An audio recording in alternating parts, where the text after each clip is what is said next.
So दोस्तों, this is Mubin. I'm back with another session. This is about the multimodal transport. Multi transport और multi modal transport operators और उनकी liabilities, अगर आप ये concept को डिटेल में क्वेश्चन पेपर में देखा होगा, liabilities of the multi model transport operator that.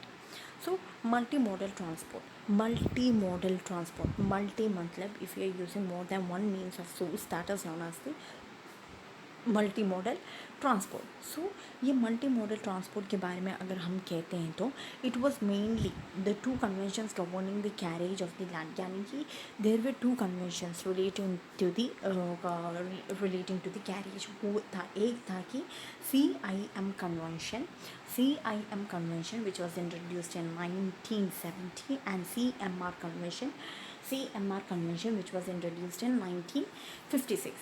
CIM convention मतलब it facilitates the railway transport. CIM convention it facilitate the railway transport और वो इस्टेब्लिश हुआ था 1970 में. CMR कन्वेंशन में रोड एयर वाटर सब कुछ का फैसिलिटी यूज़ होगा, लेकिन CMR में कभी भी रेलवे का यूज़ नहीं होगा. तो CMR convention was established in 1956. CIM convention was established in 1970. Okay, so the two conventions governing the carriage of the two convention governing the carriage of goods are CMR convention, जैसे कि हमने अभी कहा था, which was established in 1950s. it helps in the movement of every cargo except the railway. लेकिन यहाँ सब students कहते हैं मिस्टेक ये है कि वो लिखते हैं CMR कन्वेंशन में रेलवे ट्रांसपोर्ट होगा. नहीं, CMR कन्वेंशन में रेलवे ट्रांसपोर्ट नहीं होता और CMR कन्वेंशन पहले हुआ था. Remember that it is not for railway और 1956 में हुआ था. तो CIM कन्वेंशन कहते हैं तो it is just for the railway transport, or it includes only the railway transport. So you got to know about the two conventions, that is CMR and the CIM. CMR 1956, CIM 1970. Multimodal transportation of goods of 1993, यानी कि multi model transportation rules act कब हुआ था? 1993, विच केम in force on 16 October 1992. If you are not sure with the date, don't go for writing. I repeat, if you are not sure with the date, don't go for writing. So multimodal transportation of goods act 1993 came into being in 1992. You can write like that. Indian Act is a modern piece of law. और क्या कहते हैं Indian act के बारे में? कहते हैं तो it's a modern piece of law. क्यों? इसमें जम्मू एंड कश्मीर को भी इन्वॉल्व किया है. It includes even Jammu and Kashmir. MMT multi model transport offers to the transport of goods outside India. Multi model transport के बारे में अगर हम कहते हैं तो it's not only just the transportation in India but it's the transportation outside India too. Carriage of goods is entrusted to multimodal transport operator. Provide competent authority, director general of shipping. ये line बहुत important है और आपको इस line को deeply understand करना चाहिए. Carriage of good is entrusted to carriage of multi model transport operator, यानी कि कैरेज ऑफ गुड्स का रिस्पॉन्सिबिलिटी किसे दिया जाता है? Multi model transport operator, that is MTO, multi model transport operator, which provide competent authority. Who is given competent authority? ये multi model transport operator को competent authority दिया गया है. कौन? Director general of shipping. So carriage of goods is entrusted to multi modal transport operator. He is having the maximum authority. उसको authority किसने दिया है? Director general of shipping. Operator enters into with the consignor and issues the multi model transport document, यानी कि multi model transport operator को full responsibility दी गई है. उसे कहता है कि तुम ये करो वो करोगे. लेकिन ये मल्टी मॉडल ट्रांसपोर्ट ऑपरेटर क्या करेगा? मल्टी मॉडल ट्रांसपोर्ट डॉक्यूमेंट को इशू करेगा. देखो यहाँ मैंने जस्ट एक फॉर्म में लिखा है MTO MTD, यानी कि multi model transport operator issue करेगा multi model transport document. Multimodal transport document is a document entitled consignee and endorsee. It is important. Entitled consignee and endorsee and hold operator liable for any loss or the damage. यानी कि it's a document entitling, यानी कि it's a document entitling both the consignee and endorsee, यानी कि ship honour भी होगा, शिपर भी होगा. ये बोथ का इन्वॉल्वमेंट होगा. And also it hold operator liable. और उसके बाद क्या होगा? कंसाइनी भी होगा, एनओसी भी होगा। और उसके बाद इम्पॉर्टेंट पॉइंट ये है कि ये मल्टी मॉडल ट्रांसपोर्ट डॉक्यूमेंट में ये होगा कि अगर कुछ डैमेज होता है सामान या चीज़ में या कार्गो में कुछ डैमेज होता है तो who is responsible? Multi modal transporter, he is liable for loss और any damage to goods. It has same characteristics of bill of landing. Bill of landing में भी हमने यही पढ़ा था, अगर आप ध्यान से सुना हो तो मेरा प्रीवियस क्लास में बिल ऑफ लैंडिंग के फंक्शन में पहला था डॉक्यूमेंट ऑफ टाइटल, दूसरा था कि it is the receipt given by the carrier. और वो भी कहते हैं रेसिप्ट में क्या कहते हैं, किस तरह की गुड को ट्रांसपोर्टेशन करना चाहिए। और उसमें वही पॉइंट में वो कहते हैं कि अगर इसमें कुछ नुकसान या डैमेज होता है तो उन्हें 666.7 स्पेशल ड्राइंग राइट्स को देना चाहिए पर KG. If you have listen to the class और else you can go back and swipe of the video and see it. Okay, so multi model transport operator को लॉस और damage को देना चाहिए और it is same as bill of landing. Definitely it is same as bill of landing. अब आता है liabilities of the multi model transport operator. ये कंसेप्ट आप ध्यान से सुनिएगा because this question has been asked what is the liabilities of the multi model transport operator. Multi model transport तो multi model transport document is a prime evidence, आपको पता है, क्योंकि इसमें क्या होता है, कंसाइनी भी होता है और एंडोसी भी होता है।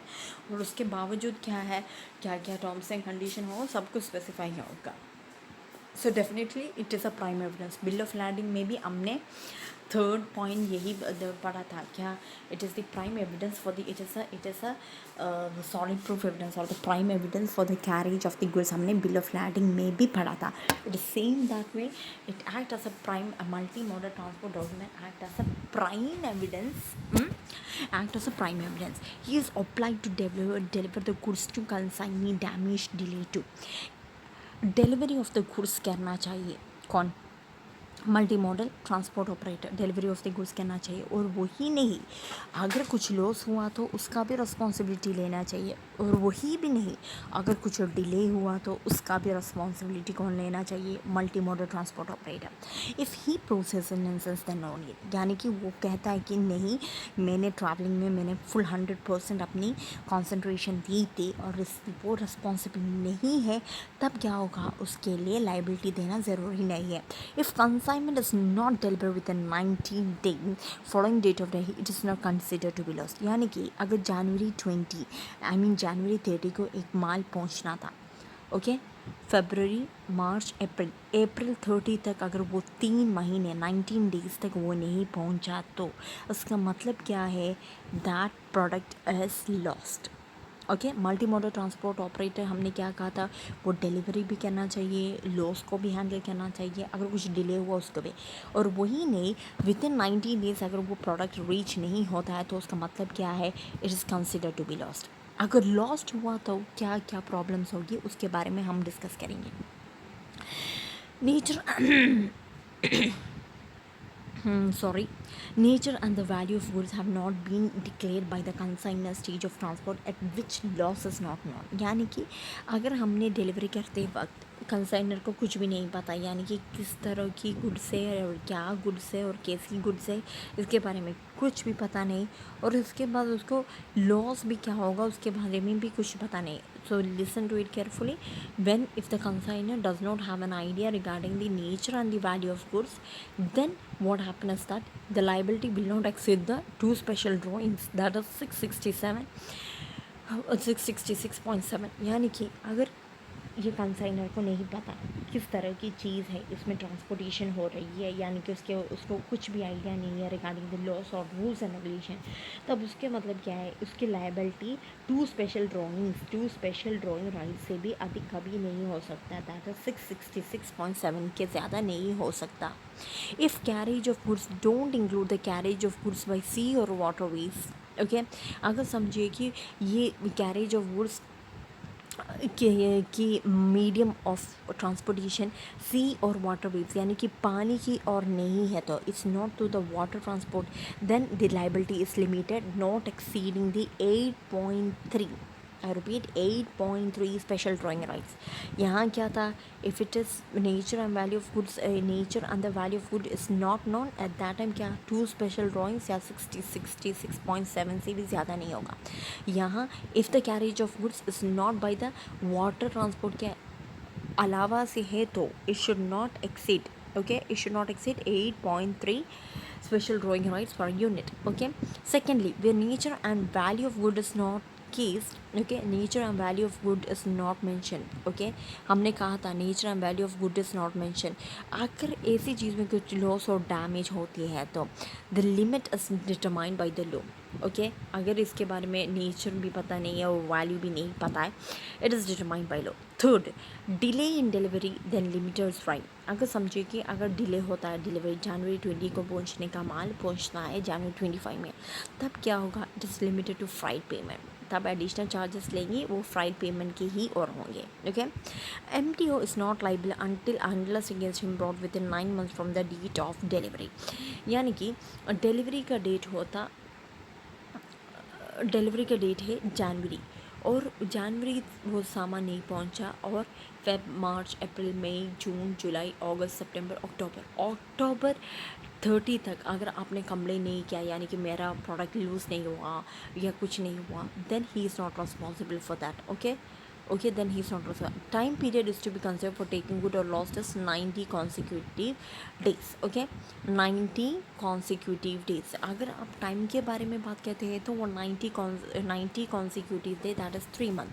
अगर आप मल्टी मोडल ट्रांसपोर्ट ऑपरेटर के और आपको लीगल एक्शन लेना है तो you have to complain against him before the 19 days. So that's all. यहाँ लास्ट पॉइंट में और भी एक्सप्लेन करती हूँ ताकि आपको अच्छी तरह से समझ पाए. अगर nature and value of goods को, nature and value of goods have not been declare by the consignor, उसका मतलब ये है कि ही हैज़ शुड नॉट पे more than 666.7 special drawing rights, okay, or else 2 special drawing rights. If it is, अगर transportation water, medium या sea के through नहीं है तो then the liability is limited to amount how much 8.3 special drawing rights. और फिर से हम ये पॉइंट को लेते हैं, यानी कि nature and value of good is not mention, और उसके बाद भी उसको लॉस और डैमेज आते हैं तो it has to be dealt with what कानून के अनुसार on the basis of the law. Delivery of delay in delivery आता है तो it is based on the freight payment, थोड़े बहुत ज़्यादा पेमेंट देना चाहिए. अगर MTO is not liable for unless against brought him 9 months from there. अगर आपको MTO के से मल्टी मॉडल ट्रांसपोर्ट ऑपरेटर से पैसा चाहिए तो you have to complaint against him before 9 months.